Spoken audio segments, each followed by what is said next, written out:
this morning. My name is Ayoni Shaibu. I'm an associate lawyer at Topmarké Attorneys and a licensed lawyer in Canada and in Nigeria. My colleague Simisola Adewunmi will be presenting with me. We'll be presenting together today. She's a licensed consultant in Canada. Simi, say hello to everyone. Hi, everyone. We just want to use this opportunity to welcome everyone, and we'll go right into a little bit of preliminaries. Like I said, this info session is by Topmarké Attorneys, and it's one of our programs to educate the society, let you know how you can best put your best foot forward when you're bringing your applications. So we're going to take just a little bit of ground rules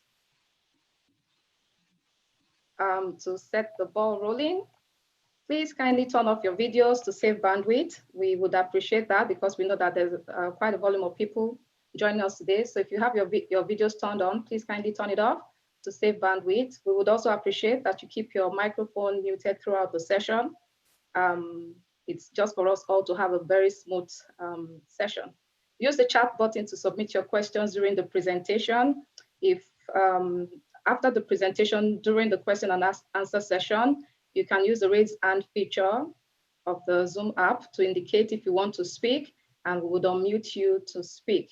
Please refrain from asking personal questions for privacy reasons. We ask also that you be polite and have no side conversations in the chat.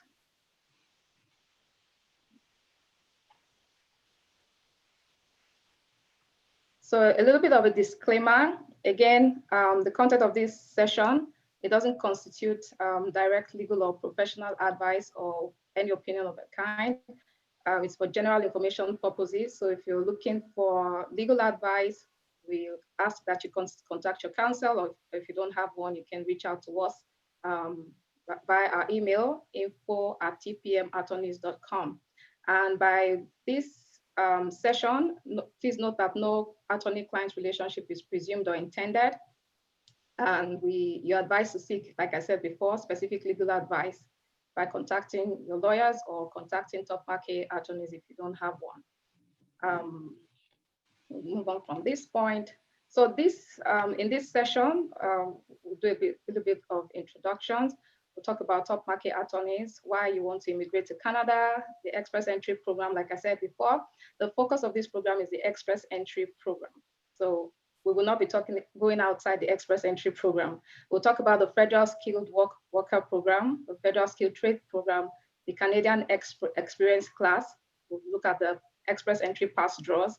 This will help you making your decision, and then we'll go into the question and answer session. So a little about Topmarké Attorneys. We are a Toronto, Canada-based, fully integrated law firm. We practice immigration law, corporate and business law, real estate, family law, child custody, mining law, intellectual property, franchise, and others. Our mission revolves around a three-pronged value proposition. We put you first, our clients, then our firm, and of course, the community. Our legacy of excellence, we make a difference daily and develop, assemble, and nurture the strongest array of legal talents. So you see this picture here, bright smiley faces. These are our partners. Mr. Johnson Babalola is our managing partner. He's well known in Canada as a top immigration lawyer. He has cognate experience in all aspects of immigration and refugee protection law. Mrs. Oduwole was a lecturer in Nigerian Law School, Abuja, before relocating to Canada to continue her legal practice. She handles family law, mental health law, and immigration law, of course. I should mention that she would have a mental health law session in the coming weeks.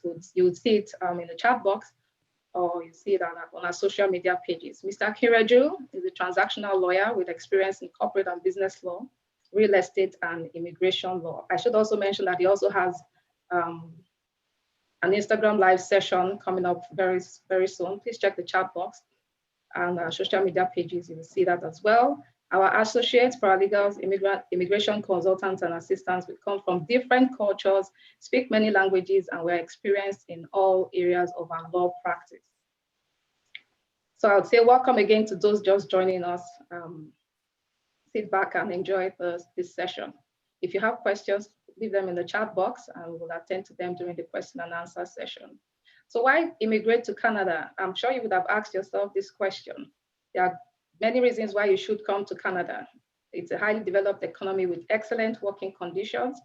We have an outstanding education system. A lot of Nigerians and people from all over the world school here in Canada, and they attest to that fact. We have high standard of living and one of the world's top healthcare system. We welcome immigrants from every culture, every country in the world. Now we're a very multicultural society, and this is promoted to help the unique nature of the diversified backgrounds and culture.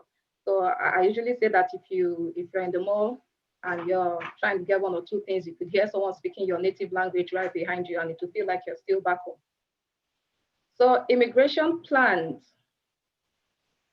Now look at these figures here. Canada looks to welcome over 1 million immigrants over the next 3 years. So if you look at the figures for 2020, we have 341,000 immigrants expected, 351,000 in 2021, and 361 in 2022. We know that the COVID pandemic may affect these figures, but we cannot really say how much it will affect the figures. But as far as we know, this is still the plan for the next 3 years. Now, the economic class immigration tops the group with a target of 195,800 in 2020. And by 2022, this figure would have increased to 212,050. The economic class is the class where the express entry program belongs to. So available immigration programs, Canada has over 80 immigration programs. These are broadly categorized.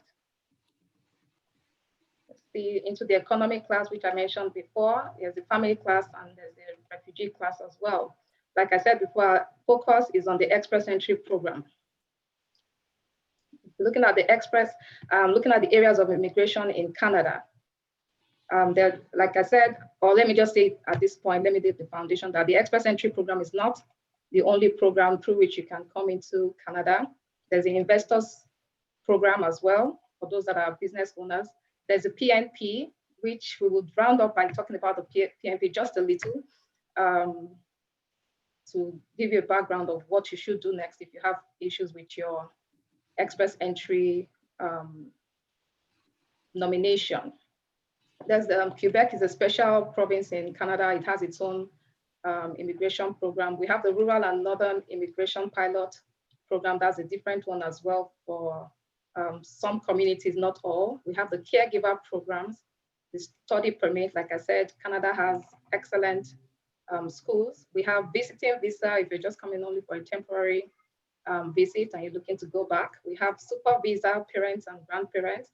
Then we look at the startup visa program for those who want to start up their own businesses. You're not buying a company. We have family sponsorship, and we have the refugee asylum.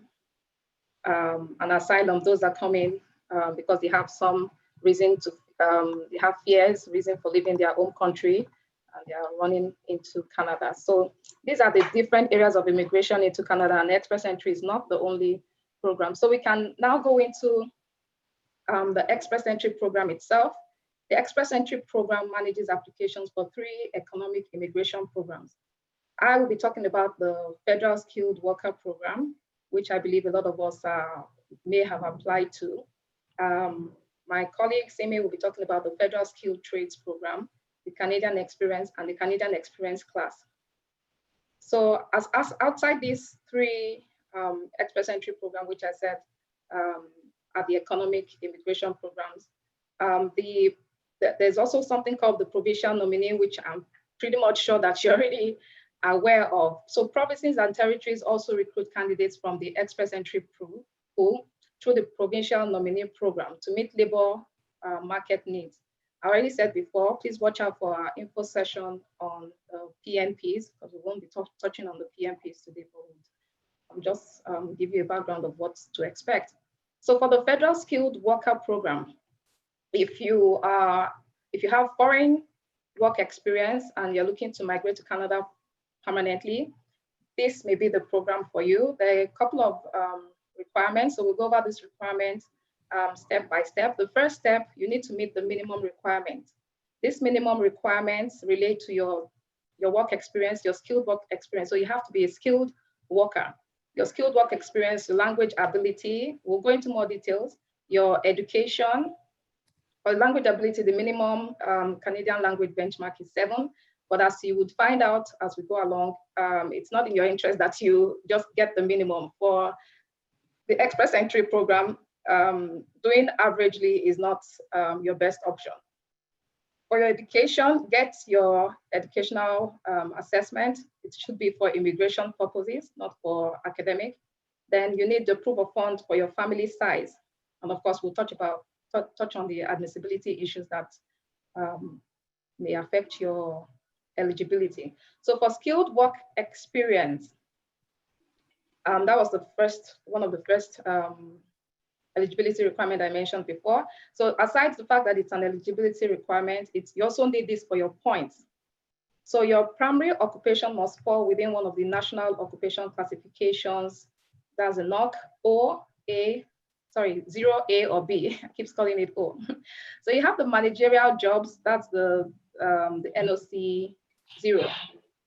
You have the skill level A, NOC A, that's for professional jobs, lawyers, doctors, and not necessarily professional in that sense, but that's the skill level A. Then you have the technical jobs and skilled trades, that's the NOC B. You must show that you performed all essential duties and most of the main duties listed out in the lead statement of this occupational description that you're looking to rely on. Still on the work experience, it must be within the last 10 years, and you must have at least 1 year of continuous work, which is equivalent to 1,560 hours, total 30 hours per week. And the skilled work experience has to be the same NOC as the job you want to use for your immigration application, which is your primary application. So for full-time job, I've mentioned that you can meet this 1 hour of continuous work in different ways. Full-time job, one job, 30 hours per week for 12 months, which is 1 full year, 1,560 hours.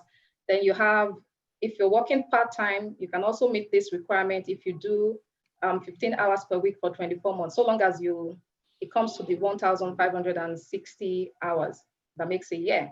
And if you work at more than one job, you have to do 30 hours per week for 12 months at more than that one job to make the 1 full year of 1,560 hours. Now you're wondering, I've already talked about part-time work experience. If you're a student and you're wondering if your work experience counts, the answer is yes, but on the condition that it is paid and was for a continuous period, no gaps in your employment, and that you meet all the previous requirements that I mentioned about the number of hours and skilled work experience. So your experience as a student counts if you fulfill those other conditions. Language ability, that's the second point. It's an eligibility issue and it also counts towards your point. You have to take the approved language tests. If English is your first language, first official language, the minimum benchmark, like I said before, is CLB 7. And it has to be in all the 4 abilities: written, writing, speaking, and listening. And for the second official language, same minimum level CLB 5. So the approved language test, I just need to go back a bit. It's either the IELTS general training or the CELPIP general test. Now for the French, I don't have that information here, but for the French approved language test, you can easily find that information online as well. But make sure that you're taking the one that is for the express entry. It has to be the general training. Your language test has to be valid for 2 years. Your language test is valid for 2 years. So it has like an expiry date. So after 2 years, it's no longer good for the purpose of the express entry program. Your language test must remain valid at all times that you're in the pool and on the day you apply for your permanent residence. Otherwise, your application will be refused. So if you're in the pool and you're wondering, why haven't I heard anything about a nomination or an invitation, you should look and check to see if your language test is expired. Like I said before, achieving the minimum level of CLB in your language test is not in your interest because you need those points. It's a game of points. So you need to target the CLB 9 or 10 to achieve maximum points for language ability. The maximum point is 24 for the first language, and the second language is 8. Sorry, it's 4. That makes 28 total. So for French, if you haven't put in your application and you can still have time to study French as a language, you can earn up to 30 additional points for your French skills. So anything that you can do to improve your points, I would strongly recommend it. For your education, we already talked about education, but now we'll go into it a little bit more, in a little bit more detail. Again, this you need for eligibility and also for points. If you're schooled in Canada, basically you need to get your credentials assessed. So if you're schooled in Canada, it's not required, but if your highest level of education is not from Canada, then it's in your interest that you get that highest qualification assessed as well. But it will not be required if your highest education is within Canada. So if you schooled outside Canada, then you must get your credentials assessed.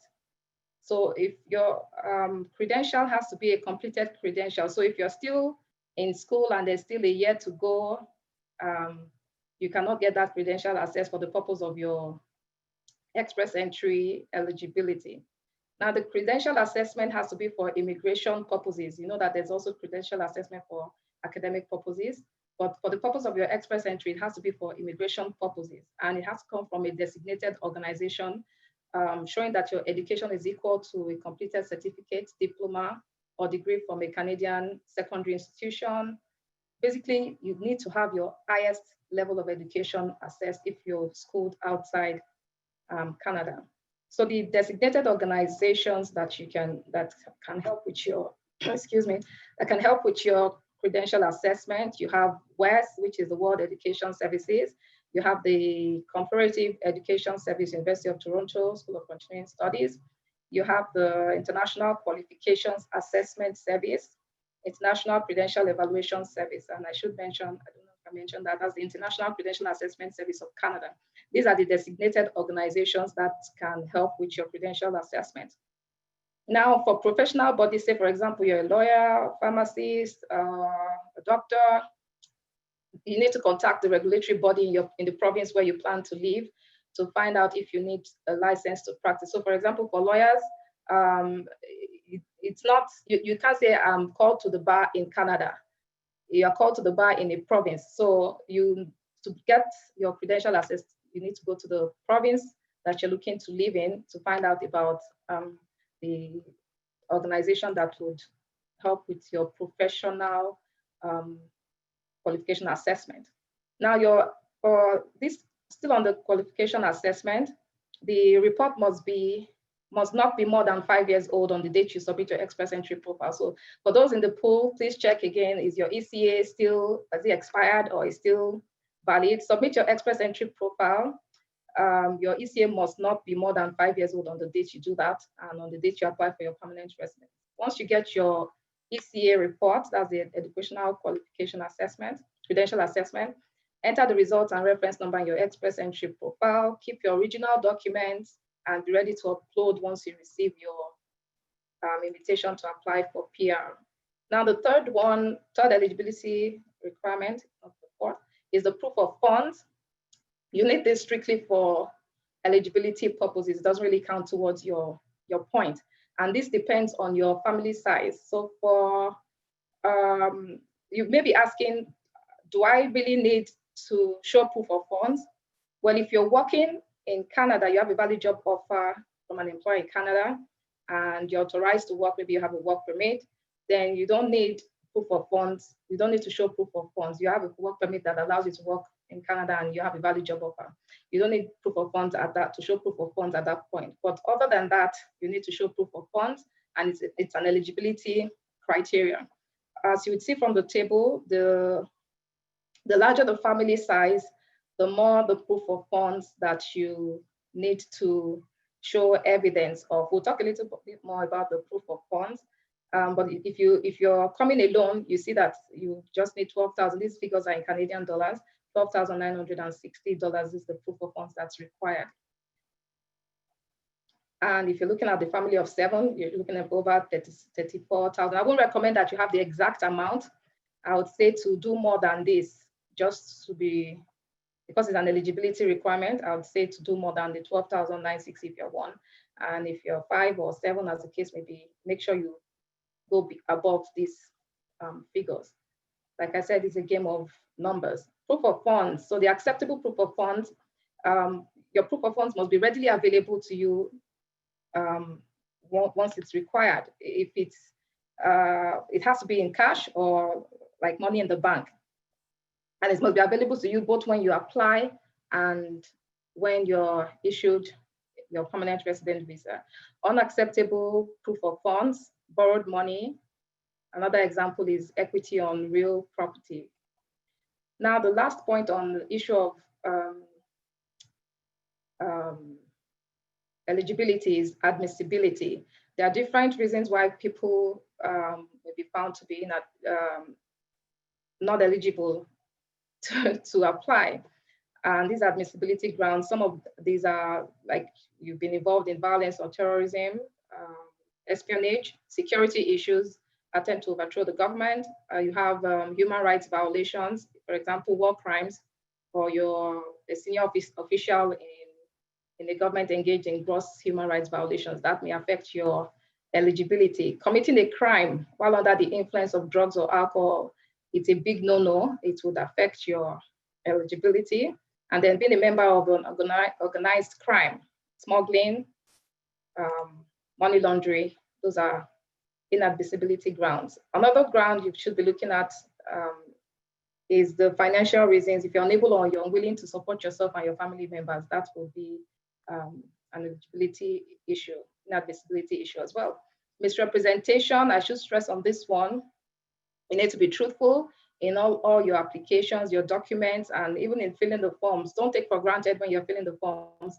Make sure that you're answering truthfully, because providing false information or withholding information in respect of your application, if it would relate to, if it would directly affect the decisions made by the immigration body, then it will be seen to be a misrepresentation, and you can get a 5 years bar for misrepresentation. Failure to comply with any provisions of the law, or having a family member who's inadmissible, maybe on account of medical health, like medical reasons is also one of the inadmissibility grounds. If your medical condition is going to cause excessive demand on health or social services, then it may affect your eligibility to apply. So we'll move on to step 2. Let's say you've met all the minimum requirements. The next point is that your application will be assessed on a scale of 1 to 100 points. The maximum points is 100, based on 6 selection factors. We've talked a bit on all these selection factors when we're talking about the minimum requirements, but now you see what points are associated with these selection factors. For age, the maximum point is 12. Education, you see that 25. Work experience, 15. Valid job offer, which most people don't have, is 10. English or French language skills, 28 points. So this is why I'm harping on your language test. Make sure that you're getting CLB 9 or 10 so you can get the maximum point. If you don't have French language skills, the maximum you'll be getting if you get the 9 or 10 CLB is 24. At least that still pushes you forward. Adaptability, how well you're likely to settle here. Maybe you have a family member, you've studied here, you've worked here. Those would get you 10 points. So this, for the selection factors, for you to be able to create an express entry profile, you must beat the current pass mark, which is 64. Now the figures are subject to change, but for now it's still 67 points. If you score lower than 67 points, you won't be able to create an express entry profile. You don't qualify for the program. So to get the higher score, like I intimated from the beginning, you need to improve your language skills. I've written the IELTS test more than once. Yes, it's like an exam. You need to study for it and make sure that you're hitting the high CLB. Improve your language skills. Complete another degree, diploma, or certificate while you're waiting. These are means for you to get to boost your scores. Receiving an offer of arranged employment in Canada is another way that you can strongly recommended for you to improve your points. So just going into these selection factors one after the other. For your age, like I said, your maximum points is 12.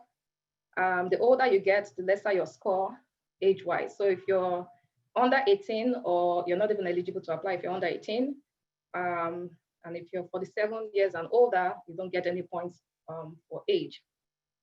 If you're between 18 and 35 years old, you're more like the people that the government is looking for, you get that 12 points without struggle. Then for your education, the maximum points is 25. For your bachelor's degree, it should get you 20 points. And for if you have a professional degree or master's, PhD, you should be looking at between 20 to 25 points. Job offer, like I said, a valid job offer from a Canadian employer will give you 10 points. For your experience, so your experience working in Nigeria, wherever, all over the world counts.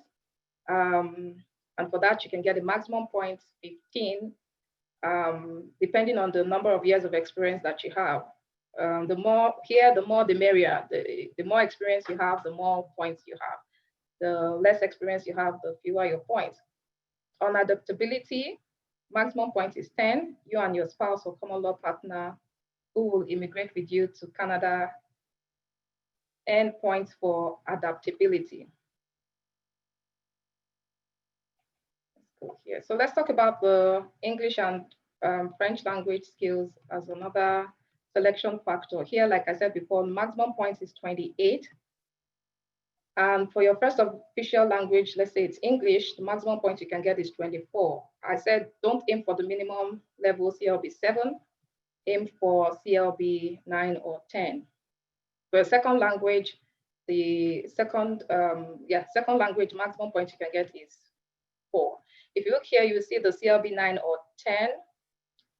For CLB 8, I'm not even considering the CLB 7 because it's not going to get you, it's only going to get you 16 points if you have CLB 7.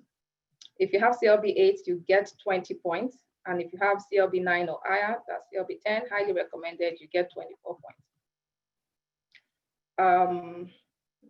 So just to emphasize what you need to get for your scores, if you're looking at the CLB 9 or 10 or the CLB 8, okay, yeah, you see the CLB 7. So for the CLB 7, it means you have scored 6 in speaking, 6 to 7 in listening, 6 in reading, and the same thing for writing.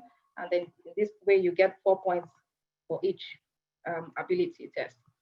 For the CLB 8, you would have scored, I would say to concentrate more, not to concentrate more really, but because all the ability tests, tested areas require that you do very well. So I would say to emphasize on listening, but again, you need to do the same thing for all. So for CLB 9, you would have scored 7 in speaking, 7 in reading, 7 in writing, and 8 in listening. And if it's CLB 10, you're looking at 7.5 to 9 for speaking. And people who do achieve these scores, don't say it is not attainable. There are people who achieve this CLB 10. So aim for it and let's get you those high points that you need to meet the selection factor to beat the 67. So once you get the 67, you're good to go. Now the third step, once you're in the express entry pool, so once you meet the 67 points, you're eligible and you meet the minimum requirements, then of course you will get a number once you a code, and then you can create your express entry profile. So once you're in the express entry pool, there's a different system which is called the comprehensive ranking system. And this is used to rank your profile based on your skills. You'll see that it's almost the same factors as the selection factors, but this ranking now comes to a maximum 1,200 points. They want to check your core points and your additional points. The core points are the skills, your education, your language ability, your work experience, and some other factors like whether you have a family in Canada and all that. And then the additional points, this additional points is 600. That's where the PNP, if you have a PN provisional nomination, it will give you 600 points. So let's say you've assessed your skills, you've assessed your education, your language, your work experience, and whether you have a family or not in Canada. and your maximum points comes to, for most people, let's say, comes to between 300 and 400. This may not put you at the position of advantage, so you still need a bit of the provisional nomination. If you have a provisional nomination, you have 600 points. So you're looking at 600 plus 300, 900 out of 1,200. You're in already. So this is where I would stop. Simi, my colleague, will talk more on the comprehensive ranking system. She'll give you a breakdown. She will talk about the Canadian experience and the skilled trades program. Simi, are you good to go? Yes, I am. Thank you so much. Thank you, everyone. Okay, so I'm going to talk about the Federal Skilled Trade Program, as well as the Canadian Experience class and the comprehensive ranking system and how it works. So for the Federal Skilled Trade Program, this is for people who want to migrate to Canada as permanent residents because of their skilled trade. So say if you're a plumber, if you work in an industrial or construction industry, or you're a chef, there's a list of occupation that the government has provided for people who qualify under this program. So in order to, this program is actually, the requirement is lower than the Federal Skilled Worker Program or the Canadian Experience class. And that's just because the requirements, like I said, it's lower than the rest of the program. So people who work in this occupations that I'm going to be talking about, you have a better chances of being invited as long as you can show that you meet the minimum requirement for this program. So just to talk about the minimum requirements, you need to have either a certificate of qualification in that particular skill trade or a job offer. I'm going to go into details as we go on. But just to give you an overview of what we're going to, the minimum requirements that you would need, you would need your to take the English test. A lot of immigration programs that we have in Canada does unfortunately require you to take the English test. So there is no bypassing that. Even if you studied in Canada, you have to take the language ability.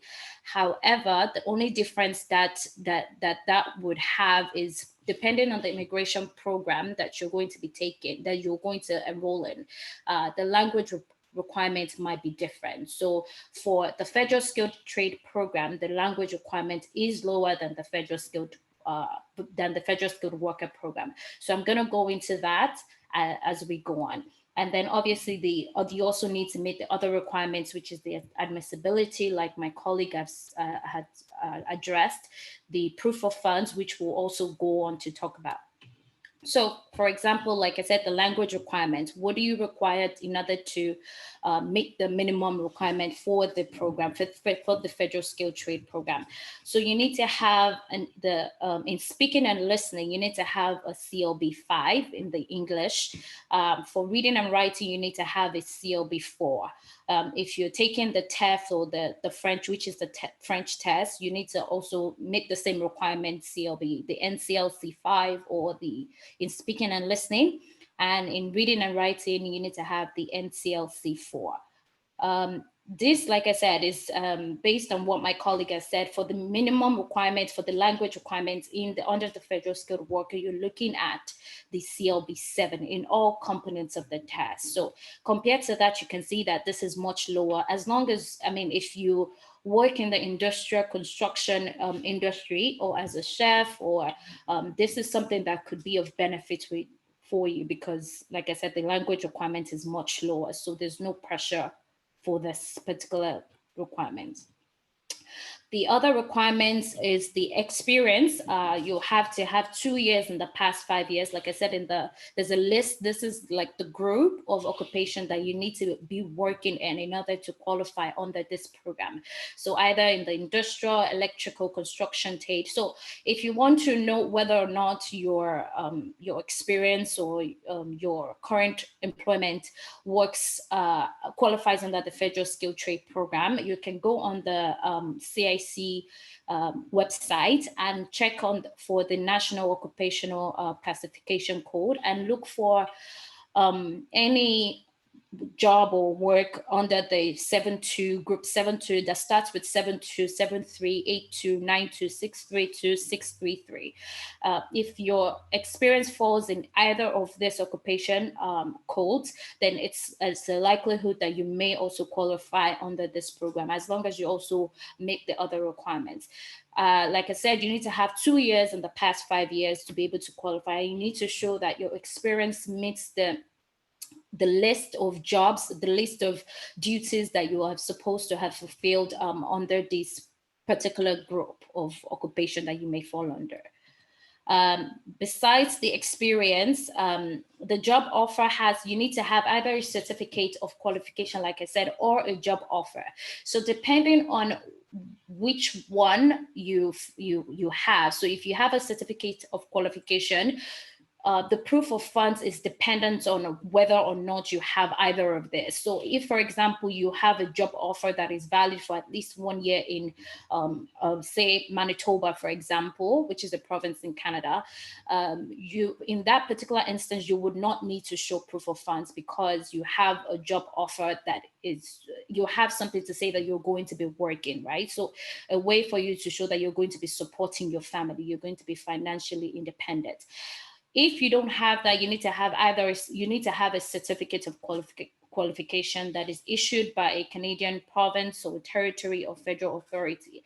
Because it's a federal skilled trade program, most of this occupations are licensed programs. They're licensed occupations, which means that there is a regulatory body that governs the profession. So you need to check, before you can go ahead with this program, you need to have researched, find out what program or what province rather you want to move into. Because like I said, the license requirements and registration governing bodies are different they vary based on the province. So you need to look at the province that you're going into because they have different requirements. So if it's Ontario you're going into, you need to check what the regulatory body is requires you to have. What can you do to become licensed in that particular province? For this program, there is no educational requirements. However, in order for you to have more points, you need to show that you need to have an educational requirement because it does increase your potential, you do increase your ability to get invited. So everything counts, even though it's not required, it's important for you to have it just so that, because there's a lot of people in the pool. So you want to make yourself competitive against the other candidates.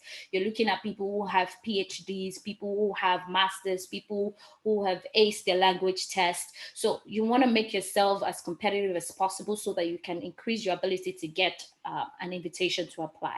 So like I said, you need to meet the financial requirement, but this is contingent upon whether or not you have a job offer. So if you don't have a job offer, you need to show that you have enough money to support yourself. If you're coming with your family, you also have enough money to support your family as well. If you have a job offer, however, this is not a requirement, but at least you still want to show that you can at least cover your own expenses, right? So like my colleague said, admissibility is a big thing. So you need to make sure that you're admissible.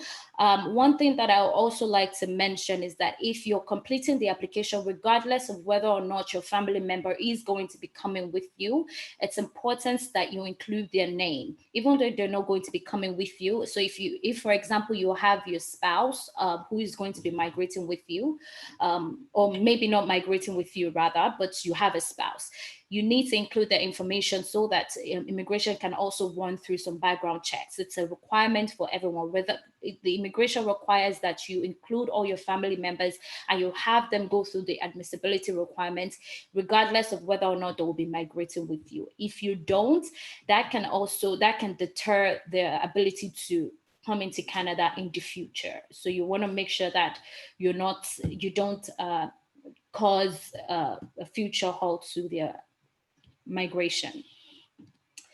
The Canadian Experience Class. Now, this program is for individuals who have skilled work experience in Canada and they want to obtain permanent residence in the country. So if you came into the country as a student or with a work permits, maybe a job offer, a LMIA approved job offer, and you got a work permit, and you want to go on to get a permanent residency, you can apply if you've obtained at least 1 year work experience in the skilled in NOC 0A or B, you may qualify under this program as long as you also meet the other requirements.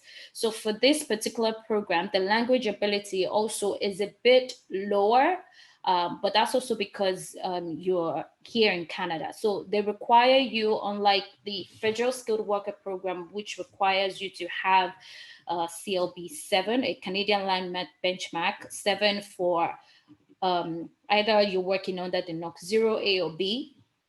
Under the Canadian Experience class, they require you to meet the CLB 5 benchmark if you're working under the NOC B. For someone who is working under the NOC 0 or A, they need to meet the language requirement of CLB 7. And so, for example, if you're an administrative assistant or a chef, or those professions are under the NOC B, those people are required to meet the CLB. They need to have 5 in all components of their test when you take the IELTS or the CELPIP. However, if you are a manager, for example, or a CEO, you're required to have a CLB 7, and that's also I guess that's required because if they hire your profession, they think, they assume that your language ability should be better. So that's why I believe that's why that is. So you need to make sure that you check that. If you're completing your Express Entry profile and you work under the NOC and your experience is under the NOC 0 and A, you need to make sure that you meet the language requirement. So it's not CLB 5 for all professions. CLB 5 for NOC B and CLB 7 for NOC 0 and A. And other requirements also, you need to make sure that you're admissible. You need to make sure that you're either criminally or the information you're providing, no misrepresentation, you meet the criminal, the police, your police police report check is clean, basically, and there's no other financial or immigration issues that you have. To talk more on the key points on the work experience, your work experience compared to the foreign skilled worker, which is 1 year in the past 10 years, and the federal skilled trade workers program that requires you to have 2 years in the past 5 years. The Canadian experience class requires you to have 1 year experience in the past 3 years. So your work experience can either be full-time or an equal amount in part-time. So either the 1,560 hours or 30 hours or more, or you're looking at the 50 hours for a 2-year period. You need to have gained the experience legally. So if you have, for example, if you're like a refugee claimant and you have a work permit, you cannot use the experience that you have obtained that you have obtained while you're waiting for your refugee claim or you're still pursuing your refugee claim. You cannot use that experience under the Canadian experience class, unfortunately. So the work experience, because your work permit was given to you based on your refugee status. So that work permit is not considered as a legal status, right? So but for other people who maybe you came on a study permit or you're a caregiver, those experiences will count as long as it has been within the past 3 years, and you can show proof and documentation to back up the experience. Like I said, the work experience has to have been either in the skill level type 0, skill type A, skill type B. You can have the work experience in one or more NOC jobs. Like we've said as well, you must show that you performed all the essential duties while you were working under this particular job. And most of the main duties listed, you need to show that you performed all of that. So go on the website. I do have a link on the website that you can also check. As we go on, I can show you that as well. You just need to go on the CIC website, check your job, make sure that, and look at the duties that as an assistant, for example, administrative assistant, look at the job duties that is required under your profession. Are you fulfilling those? Are you performing those duties? If you are, then you're good. If not, you need to check and see maybe there's other titles that will fit your job description. Okay, and make sure you have a reference letter, employment letter to back that up. So talking about the express entry system, how it works. So my colleague has spoken extensively about the federal skilled selection grade system. Now, it's a different, I have to say that it's different, it's totally different from the express entry point system. The federal skilled selection grade system is how you determine whether a federal skilled worker is even eligible to open up an express entry profile. This express entry point system is how you rank yourself in comparison to other people who are in the pool.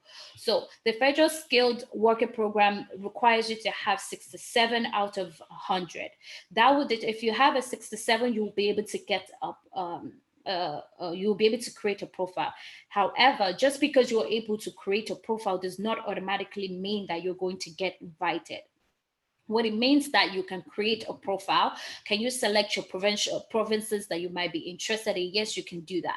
You can do that, but it's depending on what your overall points is would determine whether or not you get invited. So it's important that I just draw that distinction so you don't get confused. Under the express entry system, they're ranked either with a spouse or without a spouse. So if you're with a spouse, if you have a spouse who is coming with you to Canada, under the core human capital factors, which is the age, comprises of the age, the experience, your language ability, you can get a maximum of 460 points. Without a spouse, you can get a maximum of 500 points. Now, this might look like it's not balanced.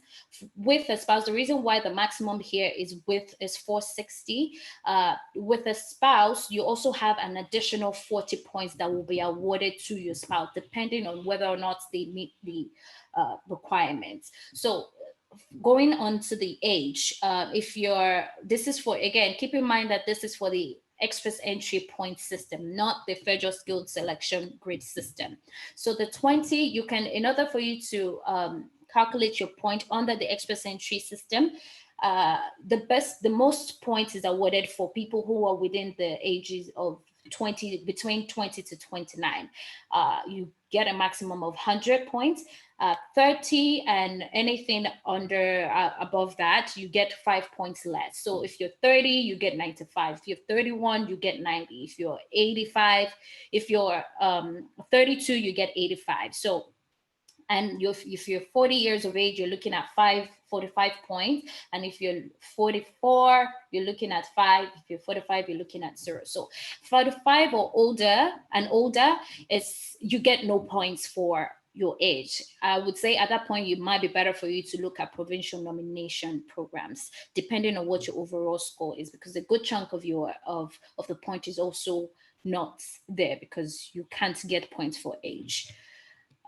So for the education, you have with a spouse, again, you have a maximum of 140 points. Without a spouse, you have a maximum of 150 points. Remember, I said that for spouses who are migrating to Canada, you have additional 40 points. So in this particular case, there's an additional 10 points that will be awarded for spouses' education, depending on what their highest level of education is. So if you're if you have a high school diploma, you're looking at 28. If you're with a spouse, and without, you're looking at 30. 91.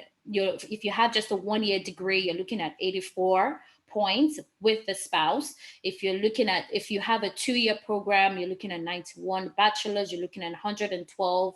And this column here is for people that are without a spouse. So the highest points is awarded for people with a PhD. And obviously, if you have a master's degree or professional degree, there's also, you can get 126 with a spouse, 135 without a spouse. There's also information on CIC website that can also help you determine whether or not your education is a professional degree, so that way you know what point you're looking at, to what point you will be awarded. So this is just an overview of how the core factors, the points are awarded. So for your age, you're looking at 100 for someone that is with a spouse. Level of education, you're looking at 140 points. Of official language proficiency, you're looking at 150. So for your first language, you get a total of 120 if you have the maximum, if you have, say, CLB 9 in all components of, in all components of the test, you're looking at 120 points. If you have a second language, you can get an additional 28 points if you meet the requirement. If you have Canadian work experience with a spouse, you can also get 70 points, and this is for people without a spouse. So whichever category you're in, you can calculate your points as well. So this, like I said, the spouses, I get an additional 40. So people who are coming with a spouse, you have an additional 40 points that will be awarded. So like I said, the level of education here, you get a maximum of 10 if you have, say, a professional degree. If you have Canadian work experience, you get 10.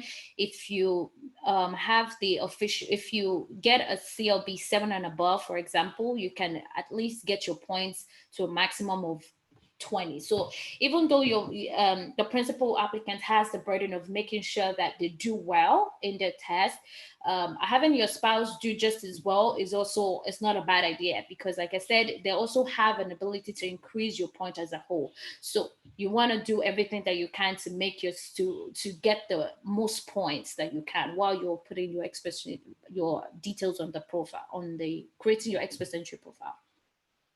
So the skills transferability factor. So we are looking at people, say if you studied in Canada, you get an additional 50 points. If you have if you have a strong language proficiency, if you have foreign experience, you can get a maximum of 100 points under this section. So if you also have foreign work experience with good language results, so say CLB 9 or higher, you're looking at 50 points. If you have a CLB 7, you're looking at 25 points. So if you have a foreign experience with Canadian experience as well, you're looking at 50 points depending on the amount of years that you have. So you get additional points for having a brother or a sister living in Canada. One thing that is also key for you to take note is under the Federal Skilled Worker Program, you get additional points for having a relative. So your relative can be either a brother or sister or uncle, niece. That is under the Federal Skilled Worker Program. That's the selection grade, the point of 67 out of 100. But for the express entry system, the only relative that counts is either your brother or a sister, and they have to be either a citizen or a permanent resident in order for you to get the 15 points that is required, that they can give out. The French language skills, if you do know how to speak French, you also get an additional 30 points. If you have any post-secondary education in Canada, you get 30 points. If you have an arranged employment, you get 200 points. Now, the arranged employment is not automatic. It's not, so if you have a job offer in skill level B, for example, you can only get up to a maximum of 50 points. However, if you have, so either A or B, you can only get a maximum number of 50 points. If you have a job offer in skill level 0, however, you get 200 points. So this 200 is not automatic. It's between 50 to 200, depending on the skill level job offer that you have. If you have a provincial nomination, you get 600 points. So if you're looking at ways and making it a total of 1,200 points that you can get, if you're looking at ways where you can improve your points, the ways to improve your point, these are things that you can look at to see how can you improve your points. If you need to retake the test, the language test, you should do that. If you need to, even if it's to learn a bit of French so that you can take the test and do averagely okay, get the additional points, you can also do that. If you have to have a post-secondary education in Canada to increase your points, also that's something, an option. Provincial nominee is also one of the most popular ways people also increase their points. So do your research. If you're not able to determine all of this on your own, seek professional advice and get all that you can to be able to help you fulfill your dream to come to Canada, basically, right? So this is the link. So if you so basically I put up a link to if you want to calculate your scores of your own, this is a link to that, and just the eligibility factor for federal skilled workers, this is also a link. So you can also go on CIC and just type in CRS tool. It can help you to find out how much points, even though it may not be as accurate, but it's accurate as long as you have, when you're creating the profile, it's the information you're providing tallies, right? And also you can check on the federal skilled worker ability as well on immigration website. So the reason why we say that you shouldn't aim for just what is required is because the express entry system is a very competitive program. There's a lot of people that are in the pool. There's at least last month under the Canadian Experience class, at least 3,500, I believe, people that were invited. So you can imagine those are people that have been invited. There's still a lot of people that are still in the pool that you are going to be, competing against. So it's important that you don't just meet the average requirements, so that average requirement just to increase your chances of being selected, right?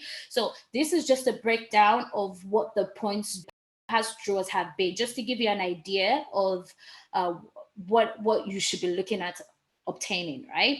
So unfortunately, I having a bachelor's degree, depending on what on other factors, if you have a bachelor's degree and you have maybe just a CLB 7, you don't have a sibling in Canada, you don't speak French, the chances of you being invited is very low. So it's important, like I said, do find out what you can do to increase your points, to be competitive against the other people that are in the pool. If you have to do provincial nomination, find out what your occupation and go for that, right? So make sure that you get all the research that you can.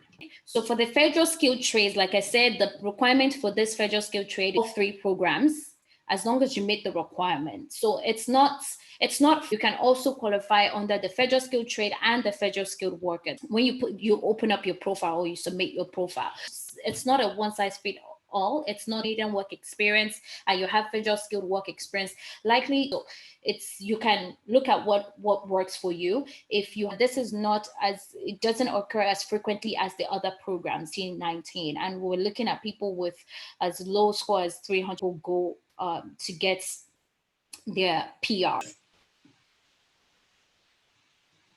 Okay, hello everyone. So we're back. We will be taking questions now. So if you have your questions or you want to speak about your questions, you can also use the raise hand feature and we would unmute you and have you speak. Otherwise, you can also put your questions in the chat box and we'll be happy to take them.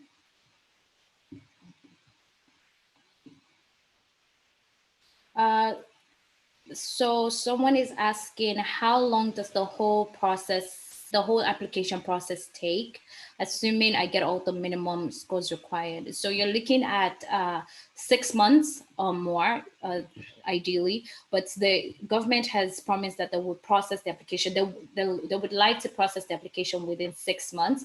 However, this can also take longer than that. So just to be prepared, I have at least 6 to 8 months in mind when you submit your application, from the time that you get invited and all of that. Okay. So I see a question here from Olusegun asking, what's the procedure for migrating to Canada? I believe we've talked at length about one of the procedures, which is the express entry. We've also mentioned the PNP, which is the provincial nominee program. Shoot us an email at info@tpmattorneys.com and we'll be happy to respond to your inquiry. I'm gonna go ahead and take another question here. Someone is asking, how much is the required financial statement for applicants? I believe depending on your number, the people that you're coming with. So if you have a family member, maybe two, or just yourself, you're looking at 12,000, I believe, if I'm right. I believe my colleague also had the proof of funds requirements. I'll just put that as well on the screen so you can see that. So if you're looking at an individual, it's 12,960. And if you're looking at two people, you need about 16,135. I would like to put up the slide so you can see okay, it's up already. So you can already see that depending on the family size, the figure goes up. The larger your family size, the more the funds you're required to, the proof of funds you're required to show. So I have a question on my end here asking, what type of IELTS should a professional who requires professional license to work write? I think we touched on this. It's the general training IELTS, not the academic one. So it's the general training IELTS. And if you're in doubt, you can always check on the Canada.ca website. There's specification on the kind of test that you should write. Okay, so I had a question. Someone was asking a question here. Is there an alternative to the English language test? Can one be able to use one result for two principal applicants, husband and wife? Okay, so like we said, you're competing against a lot of people. So even though if you meet the required points without your spouse having to take the test, that's fine. But if you don't, you need to also look at options at improving your scores, which might be having your spouse take the test. So it all depends on what your score is before your spouse takes the test. And if you have more than enough points without her taking, or he or she taking the test, then you can go ahead to submit the profile without having he or she take the test. I hope that answers the question. Annie, you can go ahead. Okay. So is it possible to get work permit while outside Canada? Yes, it is possible. And if you want more details, you can send us an email and we'll respond to you specifically. For a pharmacist, do you need the NYSC and internship? Does the NYSC and internship year count as work experience? I believe so. It does. It's part of your work experience, so you can add it on. There's another question here. My CRS score is 384. How can I improve my chances? I think we've dealt with this throughout the presentation. Seek for a provincial nomination, improve your IELTS score if that's the issue. Consider changing who the principal applicant is if you are married and your spouse is younger and has better IELTS score. Amy? Okay. Just to touch on what Ayoni said. So for your NYSC, you need to make sure that you can show documentation for it. It has to have been for at least 1 year. You need to have the reference letter and all of those things. You need to make sure you can prove the occupation, the training that you did. That's the only way it would be able to count.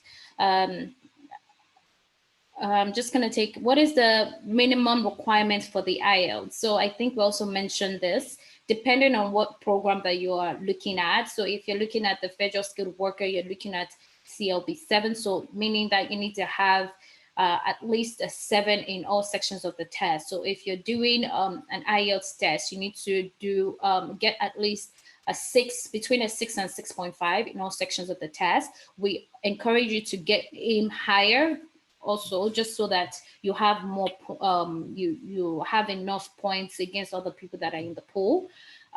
So if you're looking at the federal skilled trade, your CLB 5, or for the speaking and writing, I believe, and then CLB 4 for the other part of the test. If it's the Canadian experience, you're looking at CLB 5 for NOC if your job is in NOC B, if you're looking at a job in NOC 0, you're looking at, or A, you're looking at CLB 7. After you might have helped identify the right program for me to migrate to Canada, please, what is the service charge A to Z in guiding and see me through to success in my application?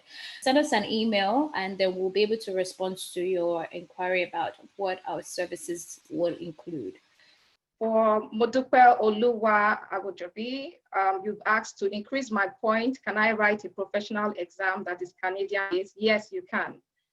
Like we said, the reason why we're doing the educational qualification assessment is because we want to be sure that your qualification is equivalent to a Canadian degree or diploma, as the case may be. So if you write a professional exam that is Canadian-based, yes, that's would help increase your points. And someone has asked, is TOEFL good in the application? I believe the answer here is no. Simi, want to weigh in on that? The answer is no. TOEFL is not one of the, is not. No, it's not. So it's just the IELTS. If you're able to take the CELPIP, then those are the two tests that you can. Unless you're writing French. Yeah. Then, and even for French, TOEFL is not good enough. Scroll up. So I'm scrolling up now. It says, for intending couple, how can they go about the Federal Skilled Worker Program? So you can send us an email and we would be able to assist you to see how you can go, or we just need you to, so you can send us your resume. If you're taking the test, you can send us that and we can go ahead to see how we can assist you with that. Someone is also asking, can a makeup artist qualify for any of the programs? Yes, I believe makeup artist is under skill type B, but you might want to check to clarify that. Can someone outside Canada obtain certificate of qualification easily? You need to look at the province that you're looking at migrating into and see what the process is like. Some of them might require you to have some training or some experience, but you need to, the requirements varies depending on the province. But it's a possibility. You can definitely get the qualification. It might require you to come to Canada for a while for the training or thereabout, but you should check the province. Like I said, it varies. The requirements would vary depending on your profession and the province. Does the proof of funds in my account have to be there throughout the time I am in the express entry pool? Your proof of funds will be required once you have been invited to apply. So when you're submitting your express entry, you're not required to provide any documentation. So once you've been asked to apply for permanent residence, however, that's when the proof of funds will be necessary. So you need to show that your funds, at least in the past 6 months, you met the requirements, right? Can I find a list of... Go ahead. Can I find a list of acceptable professional certifications for Canadian immigration? A list of acceptable professional certifications. Okay, this CAMP or PMP, you can definitely find that online. But if you're trying to use that to add to your education, you may, depending on what this is, if it's a program that is at least 1 year or more in maybe in Nigeria or in whatever country that you're going to, or if it's in Canada, yeah, then you can count that. If it's just a certification for about 6 months, you won't be able to use that. So you want to check what exactly, it has to have been an institution that can issue a degree or a diploma. So someone has asked, how many months in advance is an applicant required to demonstrate his financial capacity under Express Entry program? I would say 6 months. Okay, if I invited to apply, are you required to send in physical documents, electronic documents, for example, birth certificates? So this is an online program, so you're required to upload the document. Just make sure it's scanned professionally and it's legible.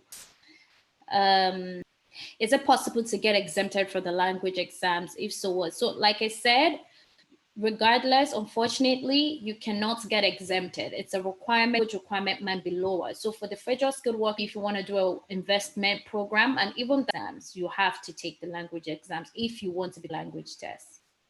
I would be having a provincial nomination session on Instagram on June 29th. So you can join that Instagram live session if you want to know more about provincial nomination program. I see the question from Mayo.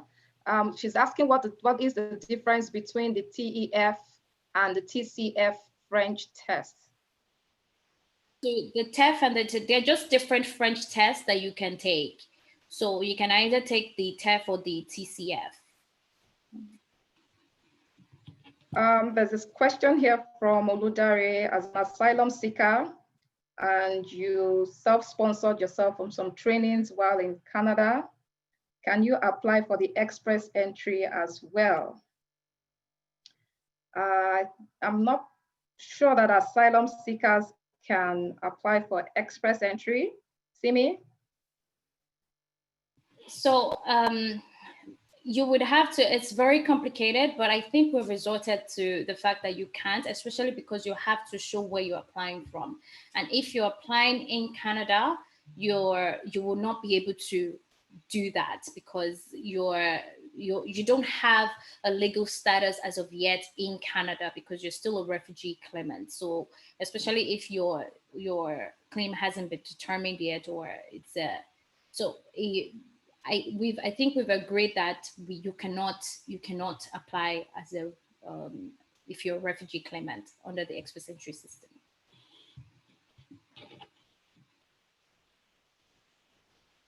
I also just wanted to clarify in terms of the person who had mentioned about the professional certifications.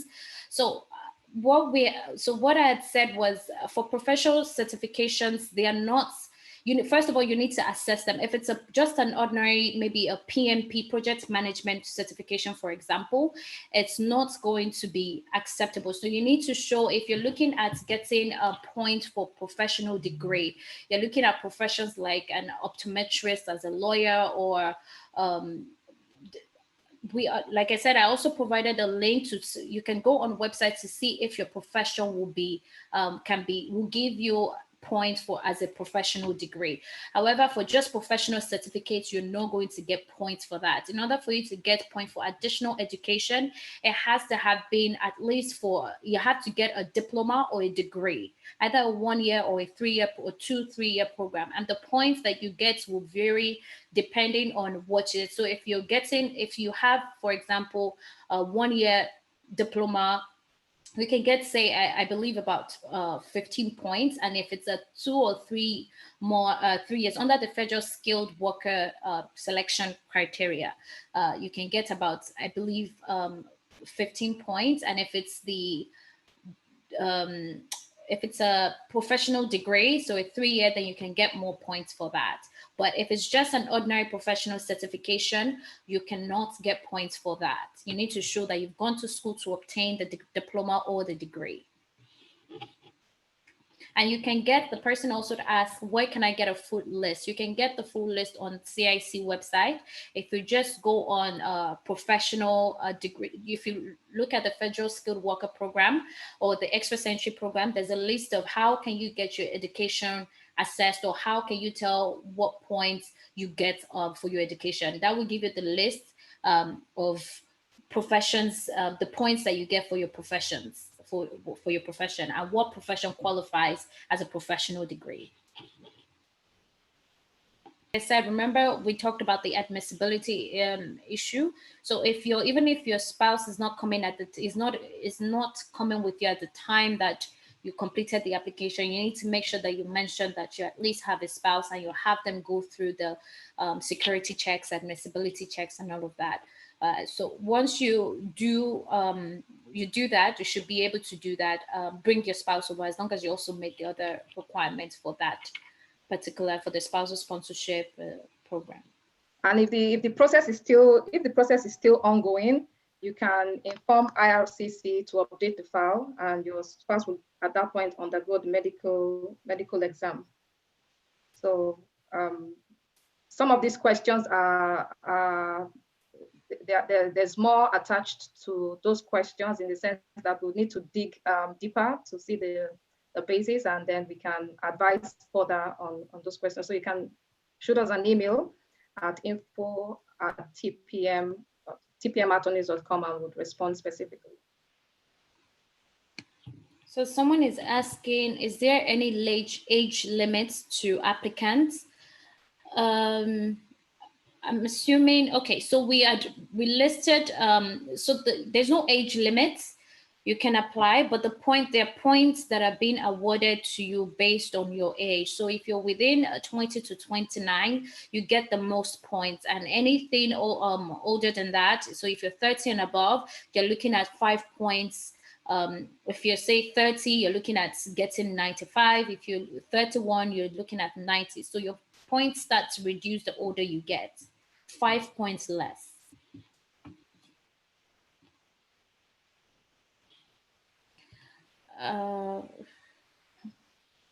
How can a visitor's visa holder apply for Canadian work permit?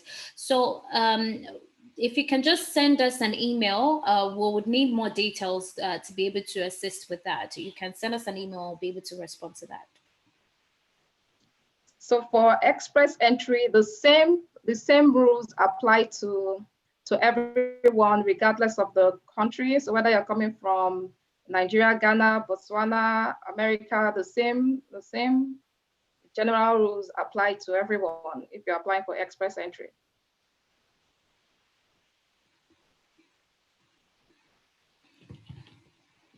So we just want to, so we will not be able to respond to to personal questions. So if you have a personal question or specific legal questions, you can just send us an email, and then we'll be able to respond to that, because we can't give legal advice on this forum, okay? So just send us an email, and if you have any specific concerns or questions or clarification relating to your matter, then we'll be able to respond better.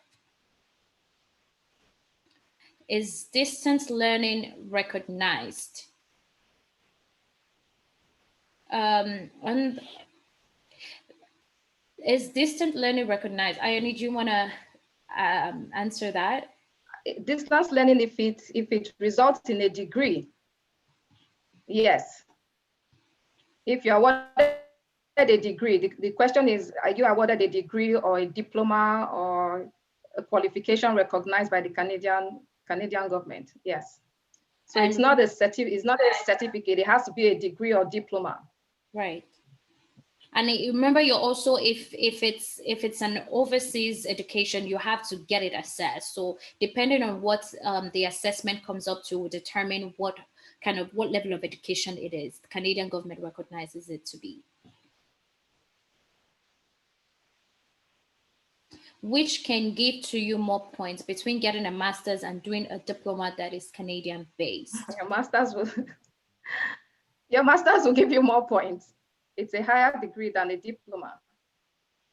Yeah, but you also, I think the question is, you also get points for being for having studied in Canada. So a master's will give you more points under the education. However, if you studied a diploma in Canada as well, you get at least 15 points for having done one diploma and for having done the diploma in Canada. But overall, that's a good distinction. Yeah. So it depends on how much. I guess it also depends on how much points you're looking for to get invited.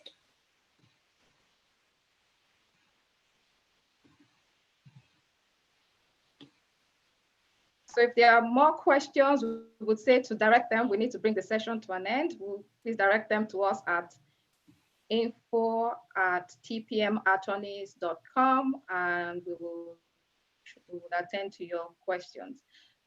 For those asking for Canada visa, or whether it's visitor's visa or some express entry, we would still need to assess you to be able to provide advice at that point. We cannot give legal advice at this stage. Just before we go, I just wanted to clarify one of the questions about the spouse, whether or not, what are the possibility of you having your spouse over if you're doing the express entry. So if you're before you complete the express entry stage, your invitation, your permanent residence application, if you do intend, if your marital status changes or you intend to have your spouse come with you, you need to make sure that you include them. You submit an update to your marital status to immigration so that they can have the person medically assessed, because at the port of entry they will be asking whether anything has changed with your application. So you need to make sure that you give them the accurate information, because like we said, if every member of your family has to go through admissibility checks, screenings before the process can be completed. Otherwise, that can lead to serious issues in the future. Our social media handle is, you can follow us on Twitter, on YouTube, and you can also subscribe to our YouTube channel. We'll also be having posting this session on YouTube, so you can always revisit this session or share with a friend or a family that might find this beneficial to them. Our upcoming sessions are on June 19th. We're going to be having a Canadian residency discussion for artists, musicians, writers, athletes with Mr. Reju, who is one of the partners at Topmarké Attorneys. We're also going to be having an Instagram live session with Hussein Falaye, an associate of the firm. We would also, if you follow us on Instagram, we will let you know what topic he will be addressing. And we're also going to be having another Instagram live session on June 29th with me at 12 p.m. Eastern Standard Time and 5 p.m. West African time. We're going to be talking about provincial nomination programs. And on July 11th, we're going to be talking about mental health law with Kemi Oduwole at 11 a.m. Eastern Standard Time, at 4 p.m. West African time. So if you're not following us on Instagram or Twitter, on YouTube, do so, and so that you can stay updated with new information that might be of benefit to you. Thank you, everyone. We appreciate you. If you have future questions, feel free to email them to us. I'll be happy to respond to them. Thank you for joining us again. We look forward to meeting with you at some other point. Thank you, everyone. Have a good evening. Have a good day.